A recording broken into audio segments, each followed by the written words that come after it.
నిరాధారమైన నిందారోపణలు చేస్తూ అధికారంలో ఉన్నటువంటి వాళ్ళ మీద బురద జల్లడమే పనిగా పెట్టుకుంటే దాన్ని ప్రజలు హర్షించరు, బాధ్యత గల ప్రతిపక్షంగా దాన్ని గుర్తించరు.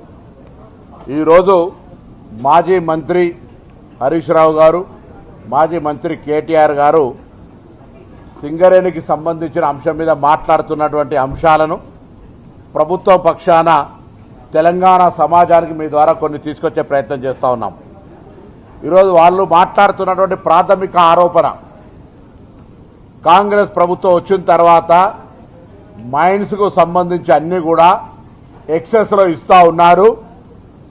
గతంలో మా హయాంలో అంతా కూడా 10% మైనస్తో ఇచ్చినామనేటువంటి మాట చెప్తా ఉన్నారు. ఇది పూర్తిగా 100% నిరాధారం. నేను ఒక్కొక్క మైన్ పేరు చదువుతాను, బహిరంగ చర్చకు సిద్ధము. తెలంగాణ ప్రభుత్వం హయాంలో, టీఆర్ఎస్ హయాంలో 21 గనులు ఇస్తే 1.07 తోటి మైనస్ కింద ఇచ్చినారు.